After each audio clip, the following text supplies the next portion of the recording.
a la parte número 7 de nuestra serie, desenmascarando el mal que hay en mí.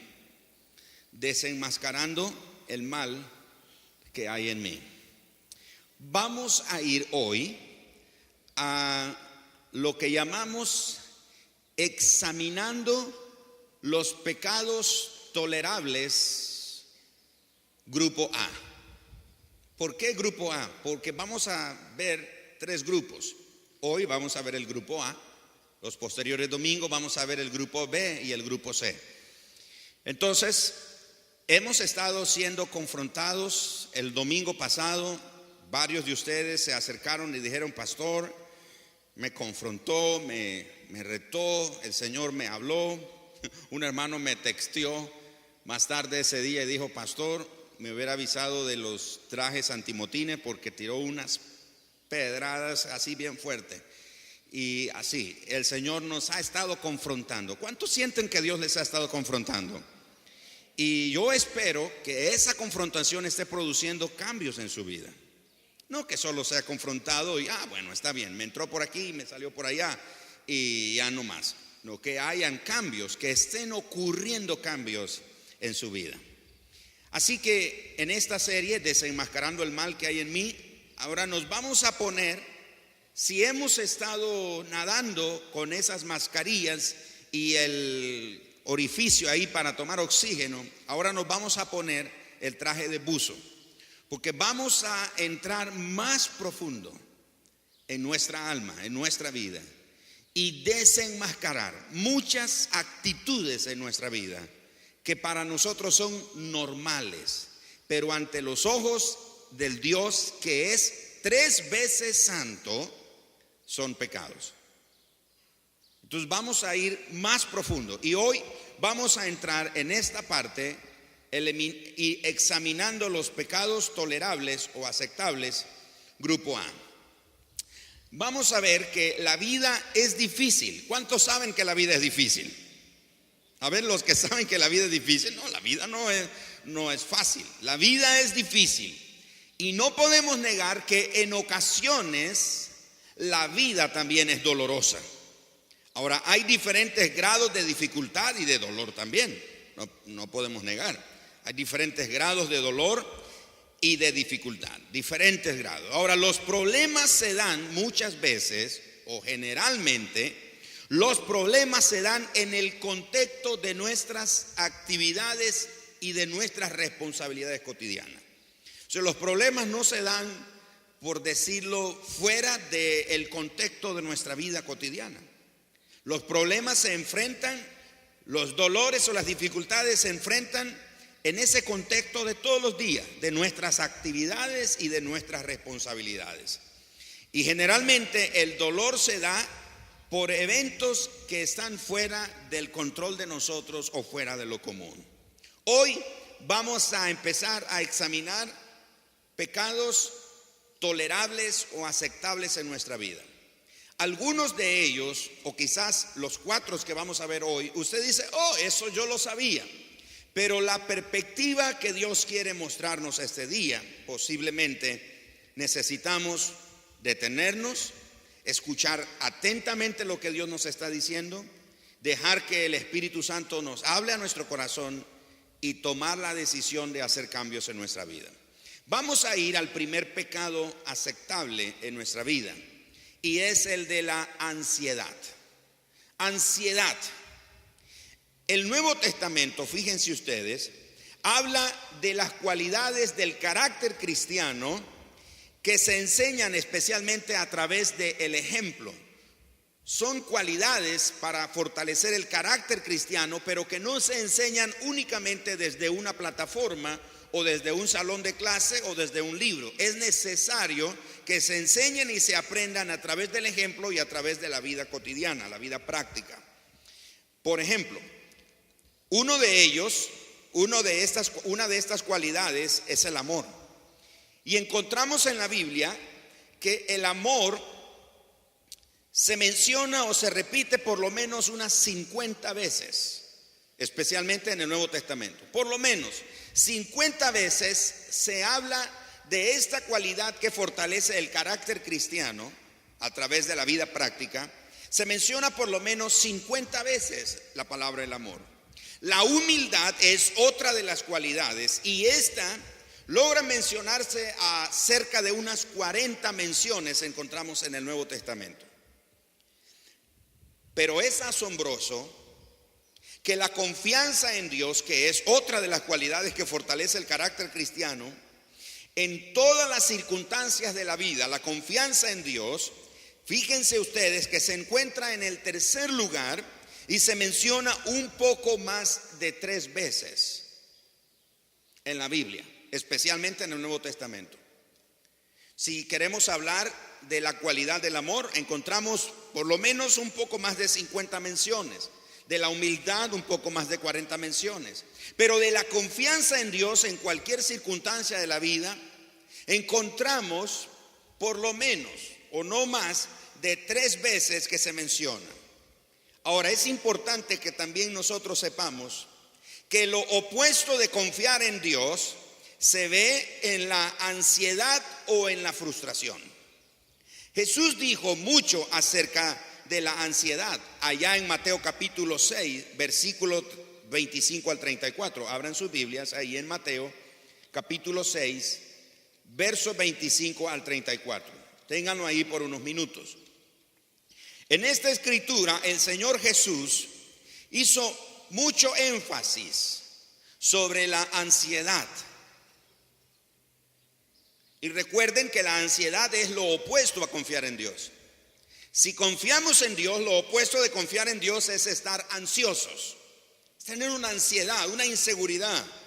Y en Mateo capítulo 6, versos 25 al 34, el Señor Jesús usa la palabra afán durante 6 veces en esta escritura. Mateo 6, versos 25 al 34, la palabra afán se repite al menos 6 veces.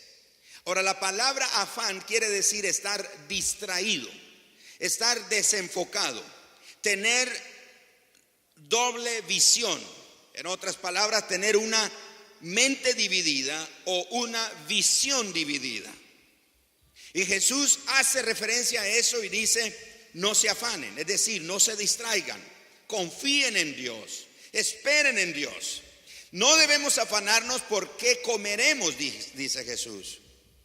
¿Por qué beberemos? ¿Por qué vestiremos? Ni por las circunstancias que son desconocidas que nos depara el mañana. El Señor dice que no estemos afanados por eso. Ahora, eso no significa que no debamos de planear, no significa que debamos de escribir. Yo le puedo hablar del próximo año 2016, si el Señor nos permite llegar, de lo que estamos planeando para la iglesia, de mis planes personales o de las cosas que estamos haciendo. Hay cosas que ya tenemos claras que vamos a hacer. Está bien tener plan, pero no hay que estar afanado, es decir, no hay que estar ansioso, no hay que estar desesperado si lo vamos a poder lograr, si lo vamos a alcanzar, si será posible, etcétera, etcétera, si vamos a tener o no vamos a tener, si nos va a hacer falta, si va a ser suficiente, etcétera. Jesús dice, no estén afanados, no estén ansiosos por qué van a comer, por qué van a beber, qué van a vestirse. No estén preocupados por las circunstancias desconocidas para ustedes. Jesús lo dijo entonces, no temáis. Y la Nueva Traducción Viviente tradujo Mateo 10:31 de la siguiente manera, no tengan miedo. Jesús dijo, no temáis. La Nueva Traducción Viviente dice, no tengan miedo.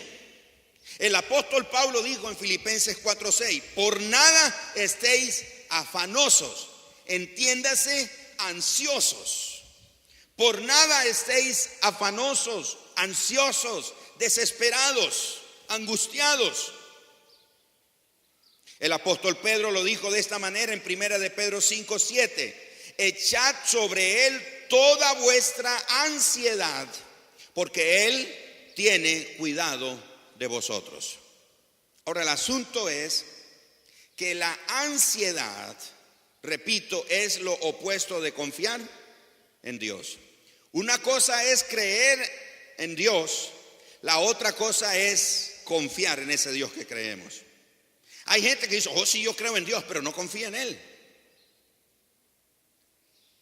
Vamos a confrontar en nuestra vida el pecado de la ansiedad. Fíjense ustedes, cuando nosotros le decimos a alguien, no te afanes o no temas, lo que nosotros estamos haciendo es tratando de animarlos. Lo que yo estoy haciendo esta mañana aquí al decirles a ustedes, hermanos, no se afanen, no tengan ansiedad, no teman, no tengan miedo. Cuando les estoy diciendo eso, lo que estoy es tratando de animarles. Pero escuchen esto, cuando el Señor Jesús, cuando Pablo o cuando Pedro dicen, no temáis o no os afanéis, lo hacen con la fuerza de un mandato moral. Yo lo hago para animarlos, pero Jesús tiene la fuerza, la autoridad de un mandato moral cuando Él dice, no temáis. Están en la embarcación y la embarcación está a punto de hundirse y Jesús les dice, ¿por qué tienen miedo? No tengan miedo.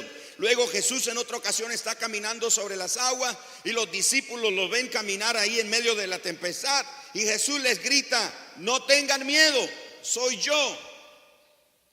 Jesús Él tiene ese mandato o la fuerza de un mandato moral, la autoridad moral para decirnos, no se afanen, no tengan miedo, no se desesperen. El apóstol Pablo también, el apóstol Pedro también tienen esa autoridad moral para decirnos a nosotros que no nos desanimemos, que no nos desalentemos. Ahora, la voluntad moral de Dios es que vivamos sin ansiedad. Esa es la voluntad de Dios, que usted y yo vivamos sin ansiedad, que no estemos ansiosos, que no estemos temerosos de qué va a pasar mañana, de qué va a suceder el día siguiente o de lo que va a pasar en el resto del día. Si vamos a tener para la comida, si vamos a poder tener para pagar la quincena o para pagar la renta de la casa o los demás gastos que se requieren para la familia. No es que uno va a tener una actitud yo que pierdista, pero también va a confiar que Dios está en control de todo. Por ejemplo,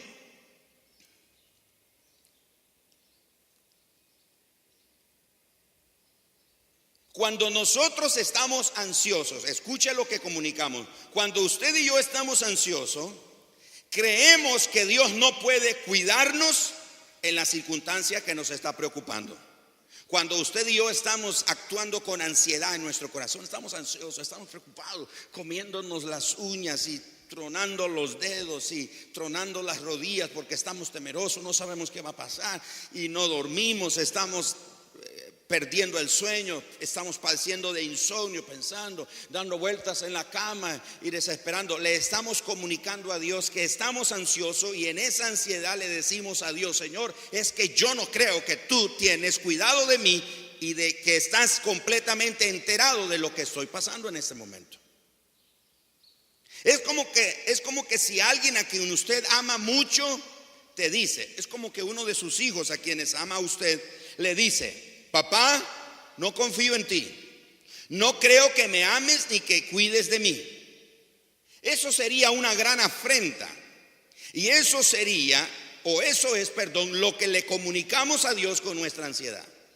Cuando un hijo le dice a su padre, o cuando una esposa le dice a su esposo, o cuando un esposo le dice a su esposa, yo no confío en ti, yo no sé si usted va a cuidar de mí, yo no sé si tú vas a estar pendiente de mí, no estoy seguro que me ames, no estoy seguro que vas a cuidar de mí. Cuando padres o hijos dicen eso a sus padres, están haciéndole una gran afrenta, una gran ofensa a sus padres. Lo mismo le comunicamos a Dios con nuestra ansiedad. Le decimos a Dios, Señor, yo sé que tú me amas mucho, pero yo no estoy seguro que tú me ames. Yo no estoy seguro que tú cuides de mí. Yo no estoy seguro, Señor, que estás pendiente de lo que me está pasando. Y para el Señor eso es una ofensa de parte de nosotros. Es una afrenta. La ansiedad es pecado porque significa que rechazamos la provisión divina en nuestra vida. Para algunos es difícil aceptar que Dios está al mando de todo, queremos estar siempre al control de cada situación en nuestra vida.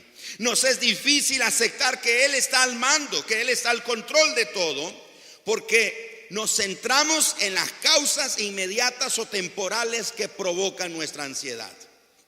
En otras palabras, si este piano, este teclado representa la fuente de lo que provoca nuestra ansiedad o nuestro temor, en vez de confiar que Dios tiene control de todo, nos enfocamos en el objeto que provoca nuestra ansiedad, en lo que es la fuente que provoca o produce en nosotros la ansiedad. En vez de enfocarnos en la providencia, en la provisión divina, nos enfocamos en lo que causa el efecto en nosotros de ansiedad, en vez de recordar que el Señor está en control de todo. Todas las cosas en su vida están bajo el control soberano de Dios. No hay nada, no hay absolutamente nada en su vida y en mi vida que tome por sorpresa a Dios. ¿Cuántos aquí tuvieron un embarazo inesperado? Levanten la mano. Levántenla bien alto. Usted tuvo un embarazo inesperado. Llegó y dice, ¿qué voy a hacer ahora? Y comienza a contar las libras de arroz. Comienza a contar los billetes, los pesos. Y dice, ¡ala!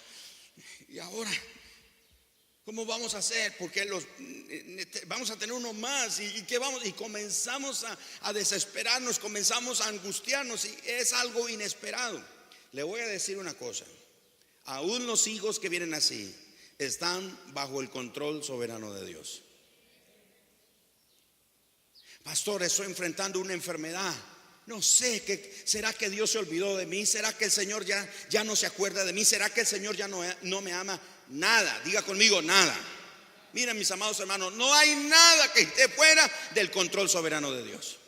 Ay, perdí el empleo, o mi negocio está yendo hacia atrás, no estoy recuperando el capital, no está haciendo bien, no sé qué va a pasar. Nada, absolutamente nada sale fuera del control soberano de Dios. Y eso no debe robarte de tu corazón la paz y la confianza que tienes en el Señor de que Él va a tomar cuidado de ti. Él lo dijo de esta manera. Miren las aves del cielo, vean ustedes aquí los pajaritos esos. Ahí están los pajaritos. No siembran, no van a marcar tarjeta, no van al supermercado. Preguntémosle a cuántos de ellos están con hambre. No hay ni uno. Dijo Jesús, porque aún vuestro Padre Celestial cuida de ellos. No hay ni uno. Ve las flores del campo, dijo Jesús, miren cómo se visten. Ni aún Salomón con toda su riqueza logró vestirse como ellos. Y Jesús está poniendo eso de ejemplo, diciendo, miren, la flor del campo hoy está y en la tarde ya se marchita, desapareció. Los pajaritos hoy están y después ya no están. Si Dios toma cuidado de esas cosas que son tan temporales, tan pasajeras, ¿cómo Él no tomará cuidado de nosotros? ¿Usted cree que Dios no toma cuidado de usted? Dios tiene el control soberano de tu vida. El primer pecado entonces es el pecado de la ansiedad. De manera que muchas veces tenemos que reconocerlo, o para decirlo más claro, la ansiedad es un pecado. Porque cuando estamos ansiosos, repito, le comunicamos a Dios que Señor, yo no creo que tú vas a tomar cuidado de mí. El segundo pecado aceptable en nuestra vida es preocupación. Es interesante que la preocupación es sinónimo de ansiedad. Unas traducciones que al referirse a Mateo 6:25 al 34 hablan de la palabra ansiedad, pero la Nueva Traducción Viviente habla de preocupación. En lo general, tendemos a asociar la preocupación con circunstancias de largo plazo o circunstancias dolorosas que no tienen una solución aparente. Eso es la preocupación. La preocupación, lo repito, es asociar circunstancias que son a largo plazo o que son dolorosas y que aparentemente no tienen una solución. Eso, estoy preocupado. Y nos preocupamos por esas cosas que aparentemente no tienen una solución, las cuales hacen que una persona permanezca despierta toda la noche preocupándose. Ahora, lo interesante, que el que pasa toda la noche preocupándose, en la mañana las cosas no han mejorado, las cosas siguen igual, no ha cambiado. Él solamente está preocupado porque piensa que eso que es de largo plazo o que es doloroso no tiene una solución aparente.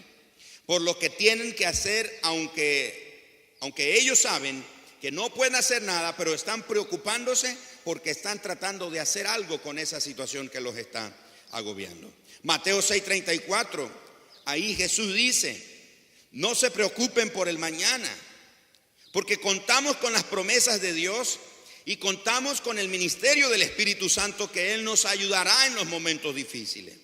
Una situación, fíjense bien, una situación ocupa nuestros pensamientos tanto que borra las promesas del Señor de nuestra mente. Estar preocupado nos lleva a ocuparnos tanto en nuestra mente, en nuestro corazón, de esa circunstancia o de eso que causa o produce en nosotros la preocupación. Estamos pensando tanto en eso, que al pensar tanto en esa preocupación, ese pensamiento que está ocupando nuestra mente en pensar en esa preocupación, lo que hace es que borra de nuestra mente las promesas de Dios. ¿A cuántos el Señor le está hablando esta mañana? Está pensando tanto. Ahora, pastor, ¿pero qué voy a hacer? ¿Dejo de pensar? No es que va a dejar de pensar, es que aunque piensa de eso, va a traer ese pensamiento bajo la promesa de Dios.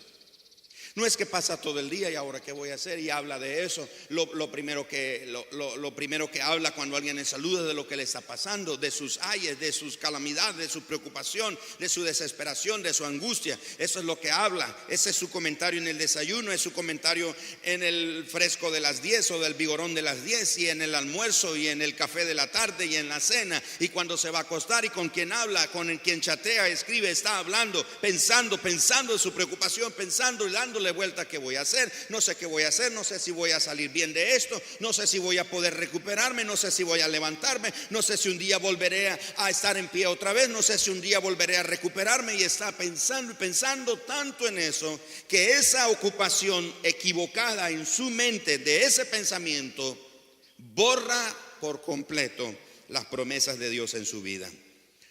De manera que nuestra fe lucha como la del padre del hijo endemoniado. ¿Se acuerda el padre del hijo endemoniado?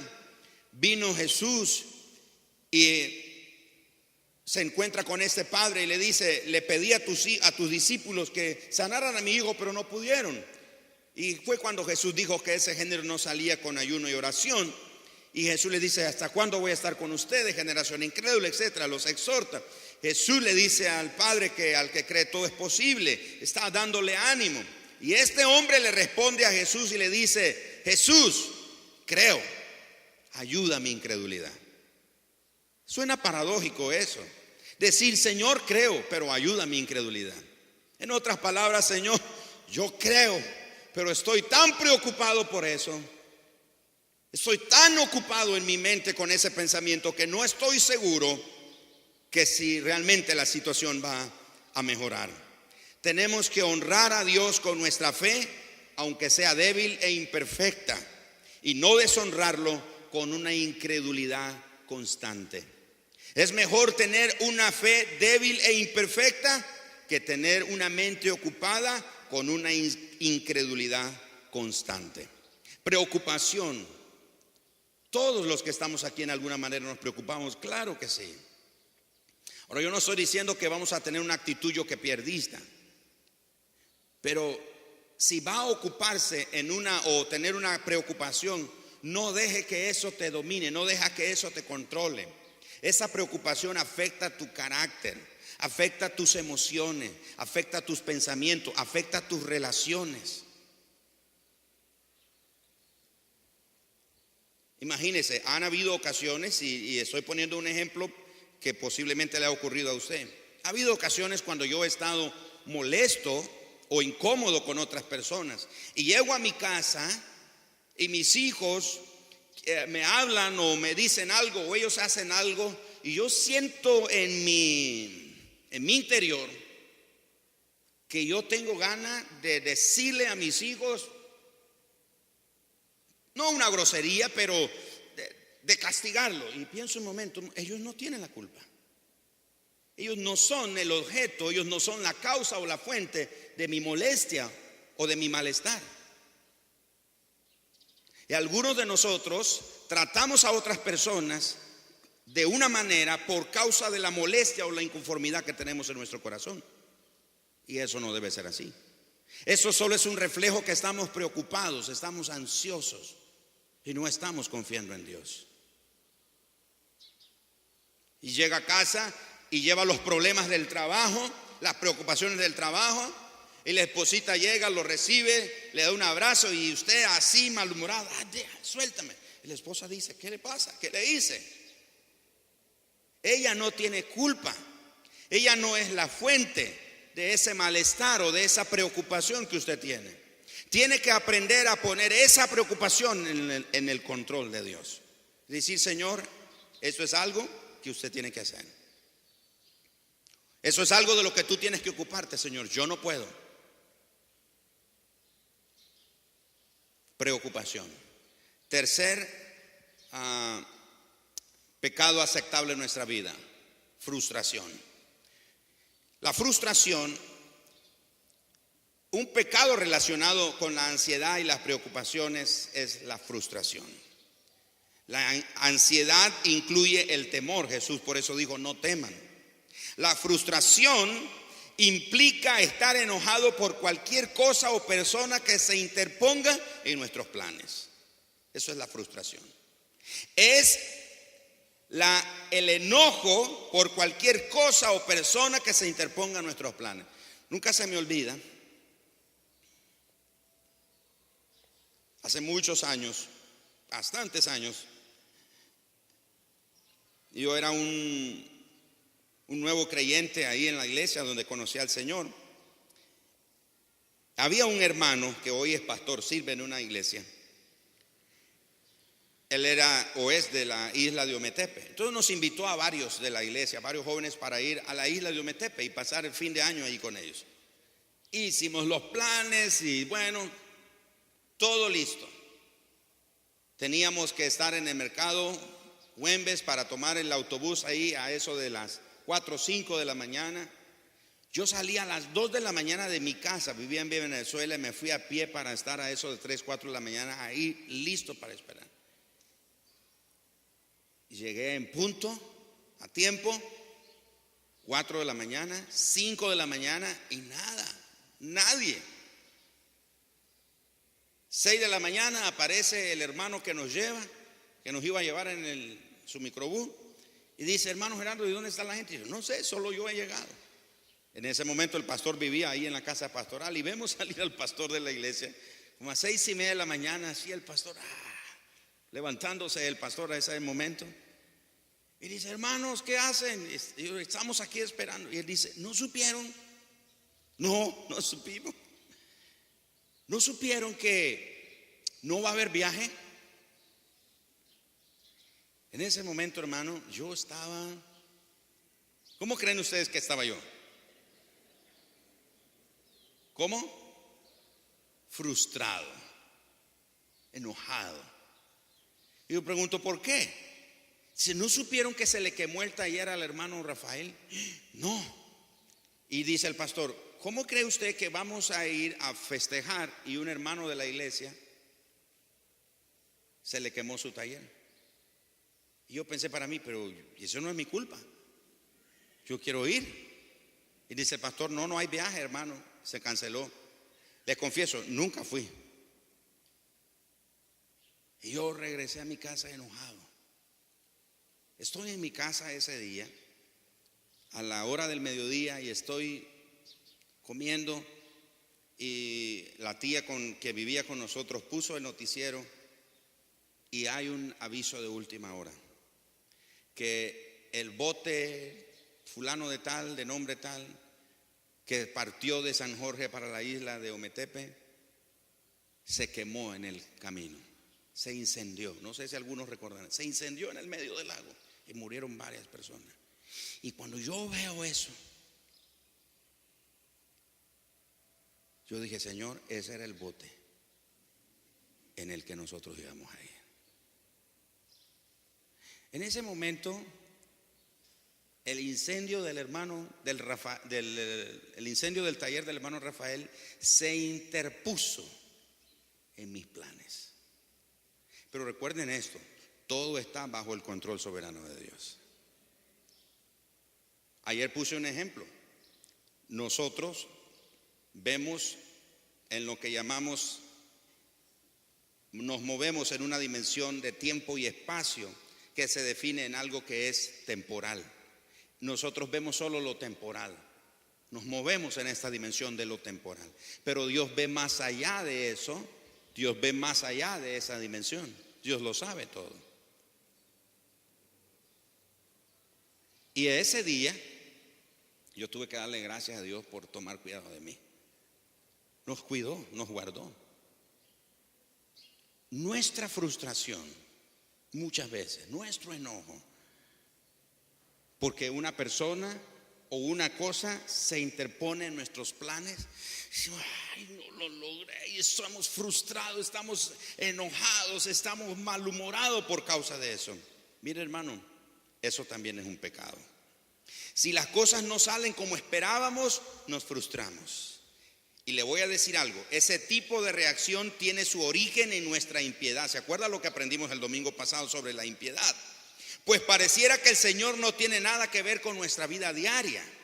Generalmente no aceptamos la actuación invisible de Dios en cualquier cosa que enciende nuestra frustración. No pensamos en el Señor y nos enfocamos en la causa inmediata de nuestra frustración. Es lo que me pasó a mí en ese tiempo. Yo no acepté la actuación invisible de Dios.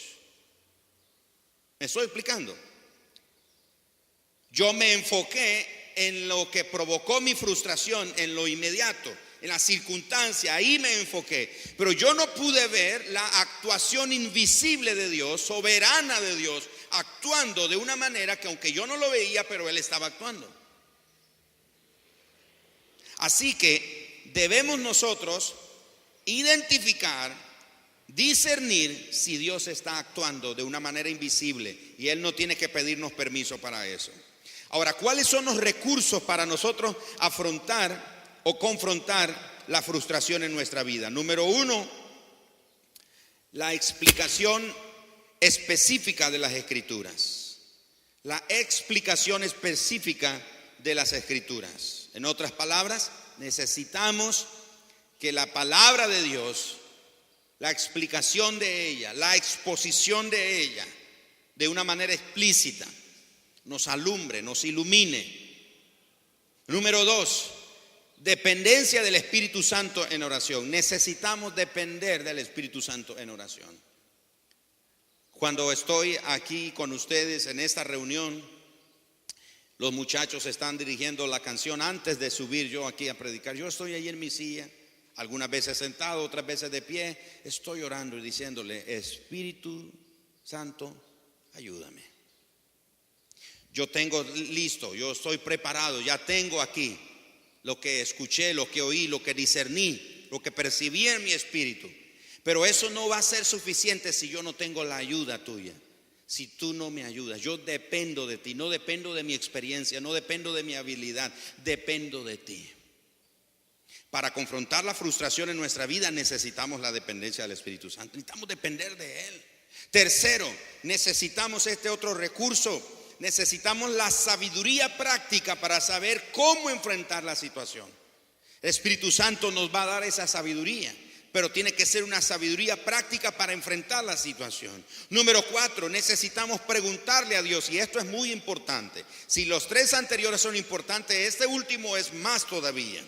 Hay que preguntarle a Dios si hay algo en lo que necesitamos aprender, o si hay algo a lo que debemos prestarle más atención en nuestra vida.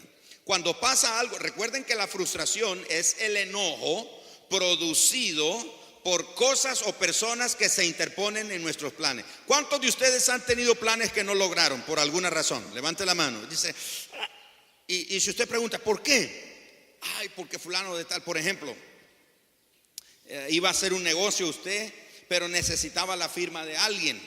Bueno, le voy a contar algo que nos pasó recientemente. El grupo que acaba de venir trajo 5 microscopios de juguetes que venden en los supermercados, en las tiendas ahí en los Estados Unidos.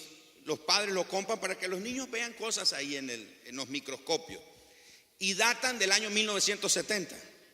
Los trajeron, alguien allá en el grupo que vino, vamos a llevar esto a los niños de la escuela, y los meten en las maletas, y ahí en la aduana que los detienen.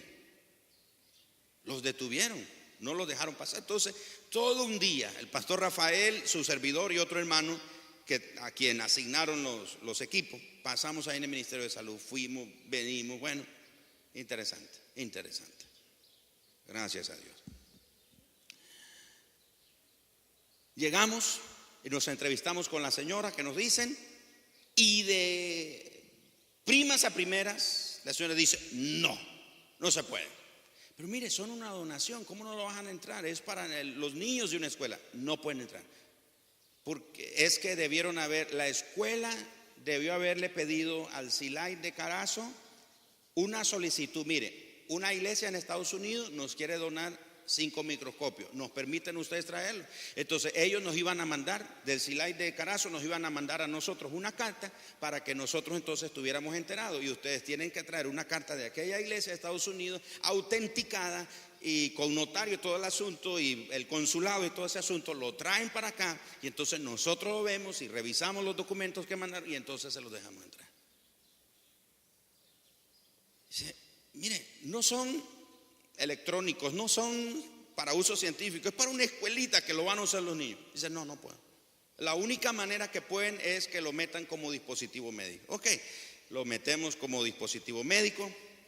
Llegamos y nosotros estamos, ¿cómo creen ustedes que estamos nosotros? Frustrados, enojados. Llegamos y entonces, no, que hay que hacer esto. Bueno, hacemos la carta, venimos, regresamos varias veces ahí a las oficinas del Ministerio de Salud. Y bueno, ya nos atienden, y dice ahora, bueno, tenía que pagar 50 pesos, pero ya está cerrada la caja. ¿Y a qué hora cerró la caja? A las 3 de la tarde, son las 5 de la tarde. ¿Cómo hacemos? Este grupo se va, el sábado se van ellos, no van a poder entregar eso a la escuela, ¿qué hacemos? Dice, no.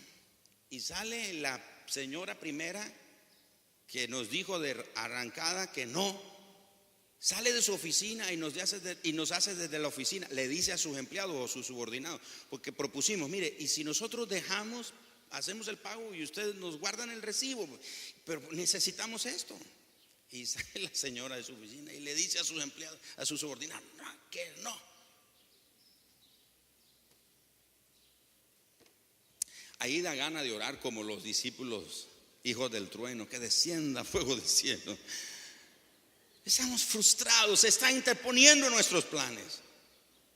Pero finalmente una de las personas ahí dice, se sensibiliza y dice, ¿sabe qué? Deje los 50 Córdoba, yo lo voy a pagar y le guardo el recibo para que vayan. Y ok, nos dan el permiso, salimos con la carta. Al día siguiente va el pastor Rafael aquí a la aduana. Y no supe yo de él por casi el mediodía. Le mando un texto, pastor, ¿qué pasó? Dieron los equipos. Y me dice, ay Gerardo, me responde él y dice, ay Gerardo, casi lo mando a llamar para que me ayude a pelear. Y yo, ¿por qué? Gerardo, usted hubiera visto todo lo que estaba pasando. Bueno, terminó pagando como $100 y resto de dólares, algo así, porque nos cobraron, ¿cómo se llama? ¿Bodega? Como estar en la bodega. Y dice, pero nosotros no les pedimos que los pusieran en la bodega. Ustedes fueron los que los retuvieron. ¿Cómo le vamos a pagar? Entonces estamos ahí.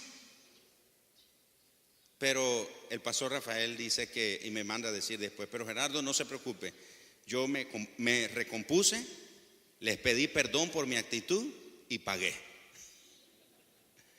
Pero estábamos en ese punto frustrados. Le estoy poniendo un ejemplo, algunos hemos estado en ese punto. Pero debemos de considerar lo siguiente. El último punto, vamos a preguntarle a Dios si hay algo que necesitamos aprender. ¿Por qué? De repente usted va y se encuentra con un muro. Regrese. Y va otra vez y otro. ¿No será que Dios está desde su trono tratando de llamar nuestra atención y decir: hey, hijo mío, necesito que aprendas esto? Necesito que aprendas paciencia, necesito que le prestes atención a esto, necesito que trates el asunto del carácter en tu corazón. Te enojas fácilmente, te voy a probar, necesito llamar tu atención en algo. De nuevo, nos olvidamos de la actuación invisible de Dios. Dios está tratando y generalmente se lo achacamos al diablo.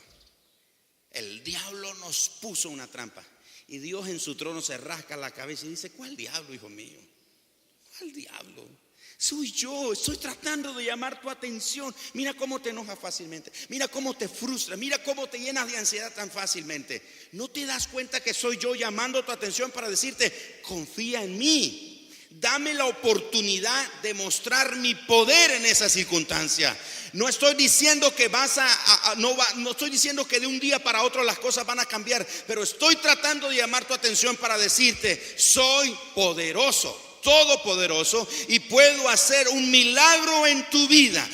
Quédate quieto, como le dijo el Señor a su pueblo por medio de Moisés: estad quietos y ved hoy la salvación que el Señor hará por vosotros. El Señor de alguna manera está llamando tu atención y diciéndote: yo soy tu provisión, yo soy tu sanador, yo soy el que te voy a sacar de esta circunstancia, yo soy el que voy a mover los hilos, yo soy el que voy a abrir la puerta, yo soy el que voy a abrir el muro, yo soy el que va a botar los muros, yo soy el que va a hacer que las aguas se abran, yo soy el que voy a actuar en esto.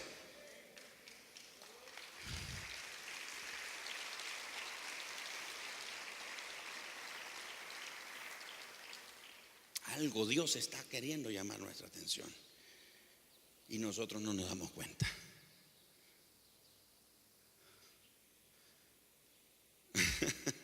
Es como el padre. ¿Cuántos padres han puesto a prueba a sus hijos? Dijo: papá, me da una bicicleta, o me da un regalo, me da esto, allá, lo otro.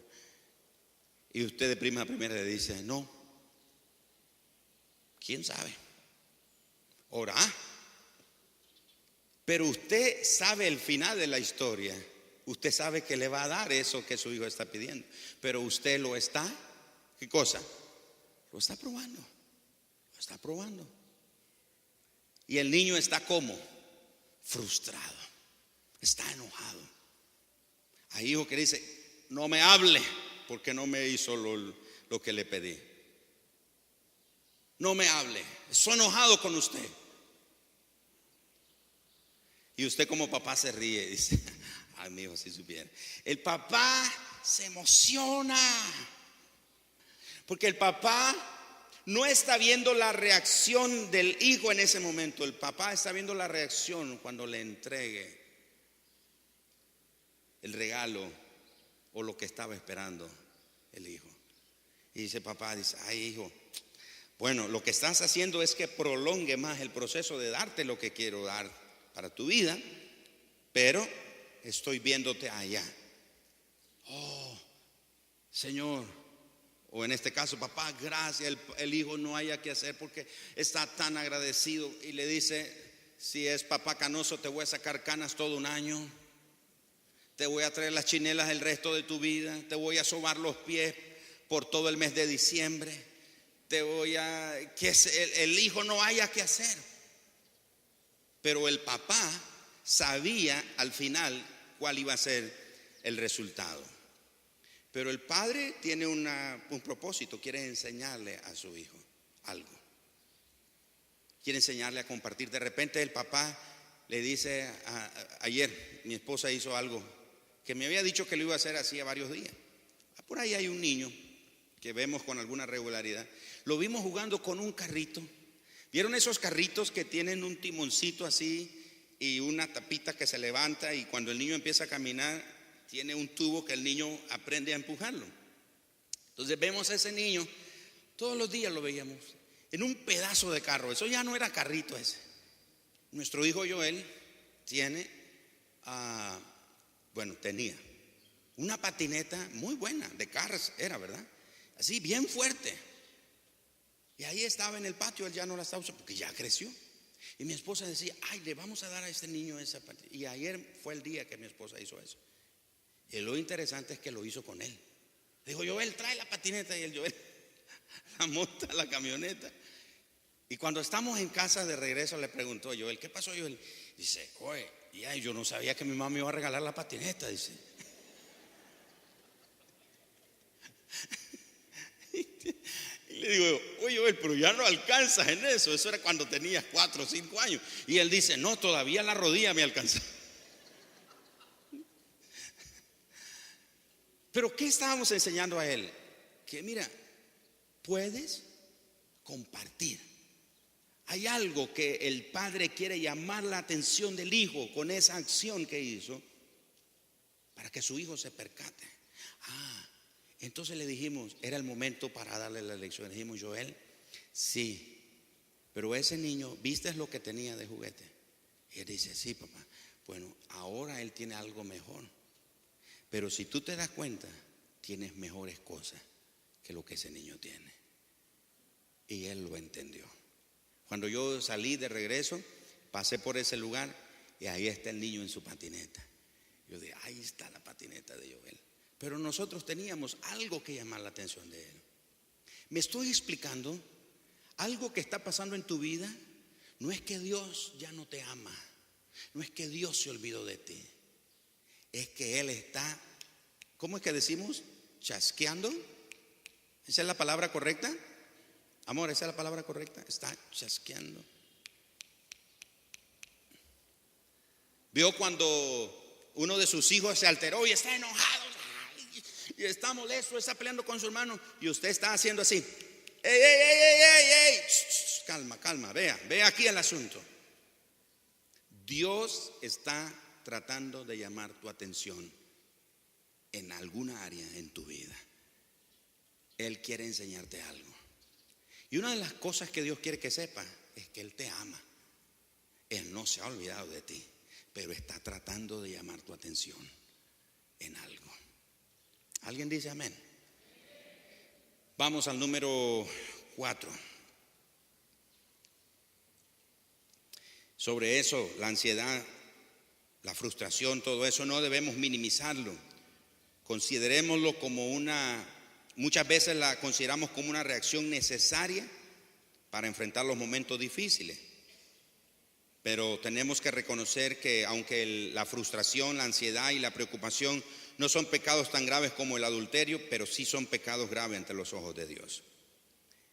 El cuarto pecado que tenemos que reconocer aquí es el pecado, la falta de contentamiento. La ansiedad es la incertidumbre temerosa acerca del futuro.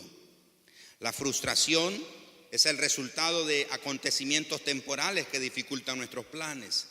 El descontento es el sentimiento que surge cuando las circunstancias adversas se prolongan sin un cambio aparente y que no podemos modificarlas. Eso es la falta de contentamiento. Es ese sentimiento que surge cuando las circunstancias en nuestra vida se vuelven adversas por más tiempo del que nosotros esperábamos. Yo recuerdo que cuando obtuve mi primer trabajo en una oficina, me avisaron en el mes de noviembre, nunca se me olvida, en el mes de noviembre una tía me avisó, dijo, mira Gerardo, hay un trabajo, ahí tengo una amiga y dice que están buscando hay una plaza. Ella me dijo un domingo, qué sé yo, un día en la semana, y a la semana siguiente yo estoy ahí, golpeando en la oficina. Pedí el número de la oficina Y mire lo que yo hice: noviembre, diciembre y enero, 3 meses. Iba en la mañana y llamaba en la tarde. Llamaba en la mañana, iba en la tarde. 3 meses me pasé así. Y me atendía la misma persona y yo llamaba. Imagínense que ni siquiera era que ya me habían entrevistado, era para ver si me hacían una entrevista. Pero ahí estaba yo, en la mañana llamaba, en la tarde iba, y viceversa al día siguiente. Y entonces me acuerdo que el que me atendía era un muchacho, bueno, muchacho en ese tiempo, ¿verdad? Era un muchacho de nombre Francisco, recuerdo. Y este Francisco me decía: mira, no, hombre, no me han dicho nada todavía. Cuando tenga noticias, ahí te llamo. Ah, bueno, pues, le decía yo. Y al día siguiente volví, y él me decía: no, hasta que finalmente, en el mes de febrero, fue él el que me llamó. Y dice: oh, Gerardo, me dice, mira, me pidieron que te avisara que vengas a una entrevista. Y dice: yo creo que te van a dar el trabajo, me dice. Qué bueno, dije yo. Y me dice él: pero yo no sé si te lo van a dar porque tenés la experiencia o por tu insistencia. Ese fue mi primer trabajo. Oh, pero hermano, tal vez el hermano Giovanni nos contó en esta semana que tenía 2 meses sin trabajo. El papá de Samuel nos contó que tenía 2 años sin trabajo. Yo no sé qué es lo que tú estás esperando, en qué punto te encuentras ahorita, qué circunstancia te encuentras. Y sientes que ya se dilató y te dijeron 1 mes y ya van 6. Te dijeron 1 año y ya van 8. Todos los años, me acuerdo yo, mi esposa y yo orábamos dándole gracias a Dios. El primer día del año, en enero, le damos gracias a Dios: Señor, gracias por nuestra casa, gracias por nuestra casa. Cuando nuestros hijos vinieron, Gerald y Keren, y a ellos se unían con nosotros a la oración. Después de la oración me acuerdo muy bien que los dos decían, se emocionaban los dos, bien chiquitos, ellos decían: papá, vamos a ver la casa. Yo le decía: no, hijo, la están construyendo ahorita. Y otra vez el año siguiente volvíamos a orar: Señor, gracias porque este es el año de nuestra casa. Tú nos dijiste que nos va a dar casa, etc. Oramos. Y de nuevo ellos: vamos a ver la casa. No, la están construyendo todavía. 14 años pasaron construyendo la casa. Pero en esos 14 años, hermano, mi esposa y yo a veces hacemos recuento: ¿dónde fuimos a vivir? ¿Dónde vivimos? Unos fueron buenos lugares, unos fueron terribles, fueron experiencias tremendas. Y uno dice: ¿cuándo, Señor? ¿Cuántos le han preguntado al Señor hasta cuándo? A ver, sean honestos. Alguna cosa: Señor, ¿hasta cuándo?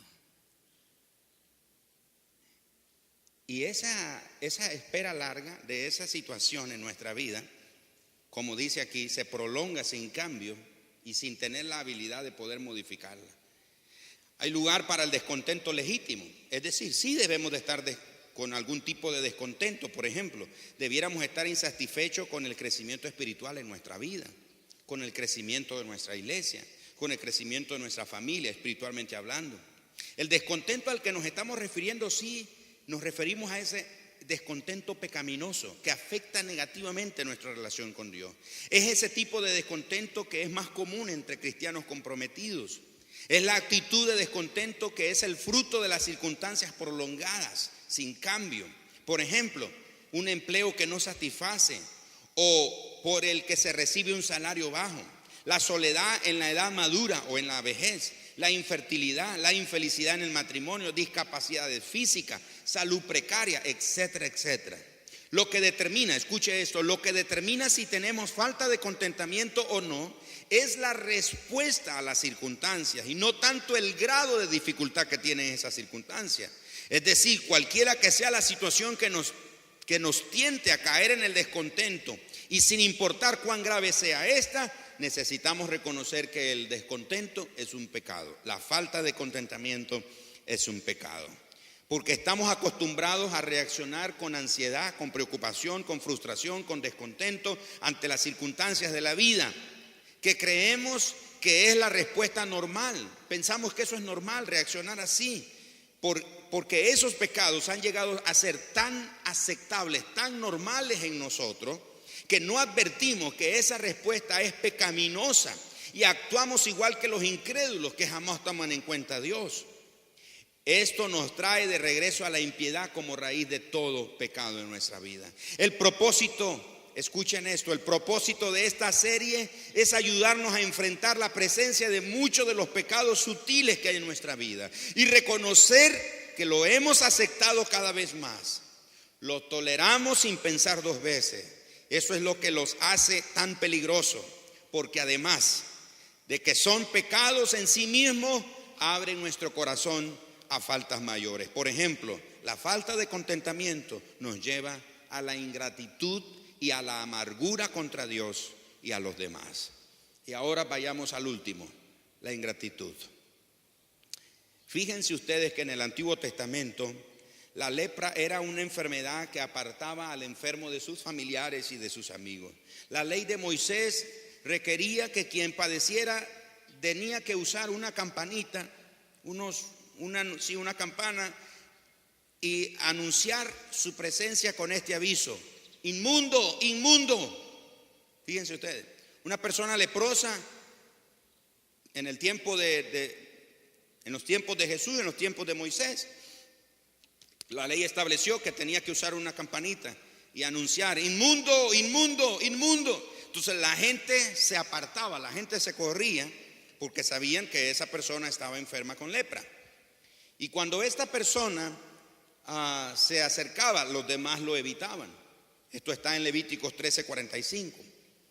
Interesantemente, en Lucas capítulo 17, versos 13 al 19, se registra un episodio cuando Jesús se encontró con 10 leprosos que estaban a cierta distancia de él, que clamaban por misericordia para ser sanados. Mientras iban a mostrarse al camino, porque Jesús les dijo: vayan y muéstrense al sacerdote. Y mientras van de camino, todos fueron sanados. Diga conmigo: todos. Ellos todos, los 10 fueron sanados. Pero todos sabemos que solo uno regresó para agradecerle a Jesús su sanidad. Cuando leemos este pasaje, nos preguntamos: ¿cómo pudieron aquellos 9 hombres ser tan malagradecidos y no volver a darle las gracias a Jesús? ¿Cómo es posible? ¿Cómo es posible que de 10 solo uno regresó para darle gracias? Y a veces podríamos decir: si yo hubiera sido uno de esos, yo le hubiera agradecido al Señor. La pregunta sería: ¿hubiera sido ese número 9 o ese uno que regresó, o hubiera sido uno de los 9 que nunca regresó a dar gracias? Fíjense que muchos de nosotros somos culpables del mismo pecado de ingratitud. Nuestra enfermedad era peor que la lepra. Eso hablando del pecado. No estábamos enfermos, pero la Biblia dice que estábamos muertos en delitos y pecados. ¿Recuerdan eso? Éramos objetos de la ira de Dios, pero en su gran amor el Señor nos atrajo hacia Él, nos dio vida espiritual, perdonó nuestros pecados a través de la muerte de su Hijo, nos cubrió con la justicia impecable de su Hijo Jesucristo, según Efesios 2, 1 al 5. Después de haber recibido la vida espiritual de Jesús en nuestra vida, es un milagro mucho más grande, y los beneficios son mayores que haber sido sanado de lepra. Lo voy a repetir otra vez. Haber recibido la vida espiritual de Jesús es un milagro más grande, y sus beneficios son mayores que haber sido sanados de lepra. Aquellos hombres fueron sanados de lepra. Nosotros fuimos rescatados de la condenación eterna. Aquellos hombres fueron sanados de una enfermedad.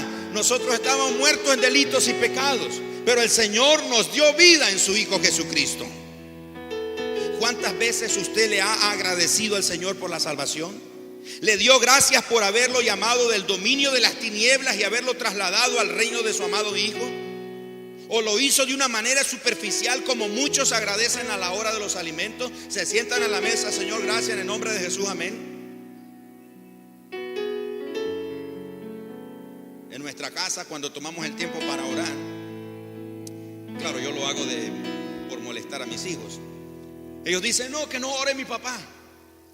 Porque cuando yo comienzo a orar, yo les digo a ellos: no hay que orar así de rápido, hay que dar gracias a Dios de verdad.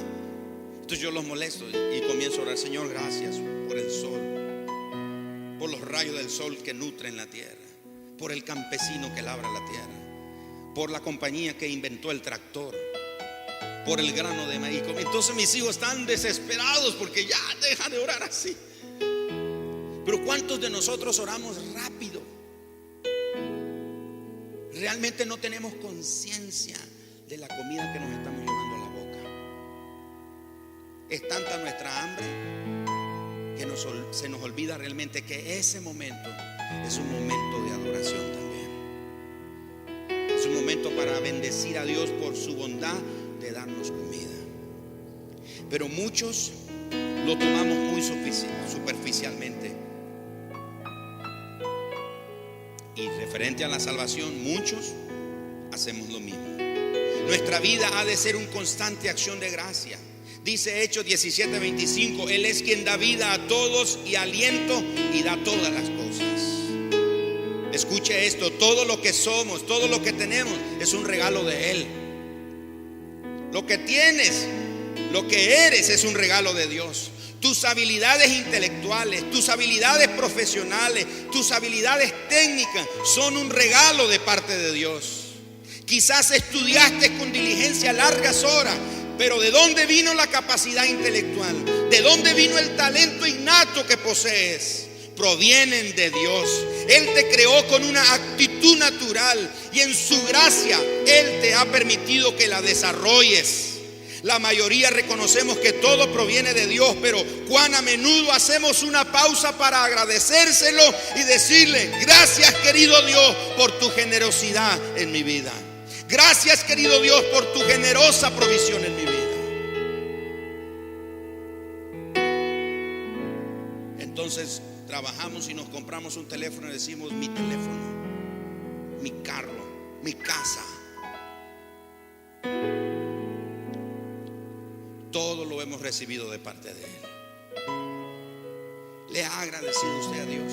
¿Cuán agradecido es usted por la salvación que el Señor le dio? Todo lo que somos, lo que tenemos es un regalo de Él. Así que uno de los pecados aceptables es no agradecer a Dios la provisión temporal y las bendiciones espirituales que Él nos da ricamente. Porque muchas veces pensamos o damos por hecho que las merecemos. Dar gracias a Dios por todas sus bendiciones no es solo algo amable que hacemos, es la voluntad moral de Dios. Si no le damos a Él lo que merece, entonces pecamos. Parece un pecado benigno porque nadie sale lastimado, pero sí es una afrenta, es un insulto a aquel que nos creó y a aquel que nos sustenta cada día. Podría parecer un pecado insignificante para nosotros, pero Dios lo toma muy en serio. No ser agradecidos es la característica más evidente de esta sociedad en la que vivimos. Desarrollemos el hábito de dar gracias a Dios constantemente, sobre todo por nuestra salvación, por las oportunidades que tenemos para crecer espiritualmente y para ministrar. Pero también debemos darle gracias por las abundantes bendiciones materiales que nos provee. Carlitos Pau me mandó un correo esta semana. Hace un tiempo atrás él vino, me compartió una circunstancia que estaba pasando en su familia y lo agregué en mi lista de peticiones. Todos los días orando por ello, dije: yo voy a orar por ti, pero ora tú también. Y orábamos. Esta semana él me envió un correo diciéndome las maravillas que Dios está haciendo en su familia. Cuando yo vi ese correo, yo le di gracias a Dios. Ayer que lo vi, le dije: Carlito, vi tu correo, perdón que no te respondí, pero quiero decirte, le dije, hay una cosa que yo noto en esto: estás creciendo. Estás creciendo. Lo bendijo con un trabajo el Señor. Bendijo a su papá, el esposo de su mamá. Lo bendijo con un trabajo. Él tiene una hermana que va a tener bebé, ¿verdad? Está todo bien. De última hora Dios ha tomado cuidado de todas las cosas. Sus hermanitas están bien, su mamá está bien. Tenían una gran situación que estaba enfrentando la familia. Dios ha tomado el control de todo. ¿No creen ustedes? Y estoy poniendo solo un ejemplo de él. Y ahora, si cada uno de ustedes comienza a pensar lo que Dios hizo contigo en el transcurso solo de esta última semana que acaba de pasar, ¿se detuvo para darle gracias a Dios? ¿Te dieron un aumento salarial inesperado? ¿Te promovieron en la empresa donde estás, etcétera? ¿Consideraste que eso vino de parte de Dios o pensaste que te lo merecías? Lo que tenemos, lo que sabemos, lo recibimos de Él. No debemos de dar por sentado que lo merecemos. Es por la pura gracia otro día lo dije, podríamos tener las maestrías habidas y por haber, podríamos sacar los títulos habidos y por haber que quisiéramos en este mundo, pero si no tenemos la gracia de Dios en nuestra vida, de nada sirve todo eso. Solo la gracia de Dios es la que te favorece. Es lo único. No hay nada en este mundo que pueda funcionar más que la gracia de Dios. ¿Es usted agradecido con el Señor?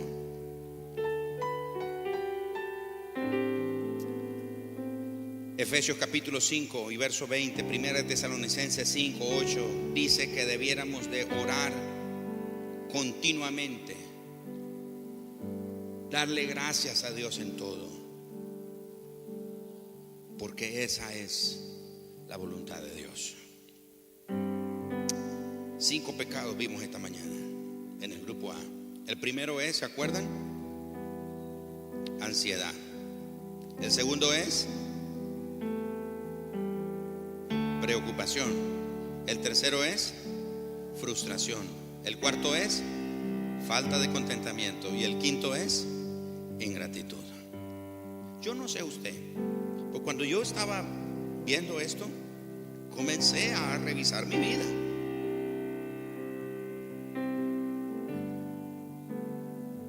Y tengo que reconocer que hay 3 pecados en mi vida que estoy confrontando: ansiedad, preocupación y frustración. Pero usted es el pastor. Sí, yo soy tan de tanta carne y de tanto hueso como usted. Hoy, ¿cuáles son los tuyos? ¿Cuáles son los pecados que hay en tu vida? De estos 5 que acabamos de mencionar. Todo aquel que reconoce que hay un pecado en su vida, de estos 5, lo espero aquí adelante. Y hoy vamos a ir a la cruz de Cristo y le vamos a entregar al Señor este pecado. Señor, yo no quiero seguir acarreando, cargando el peso de este pecado en mi vida. No es la voluntad de Dios que vivamos así.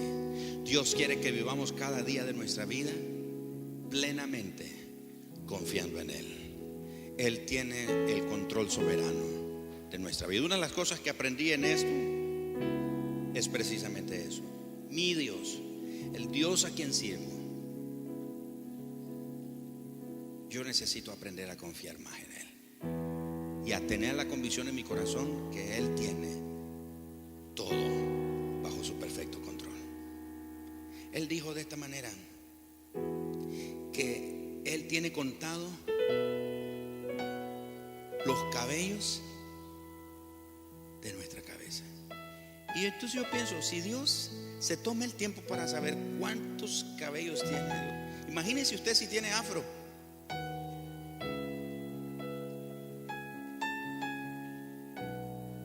Y dice, bueno, pastor, en mi caso yo soy calvo. También Dios lo sabe cuántos cabellos iba a tener.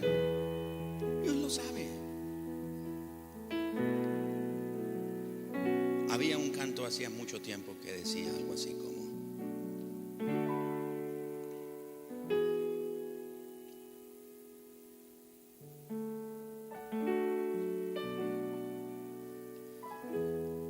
si Él cuida de las aves, cuidará también de ti. Solo me acuerdo de esa parte, pero es la más importante. Si Dios cuida de las aves, cuidará también de mí. ¿Cuántos esta mañana nos arrepentimos de esos 5 pecados o de alguno?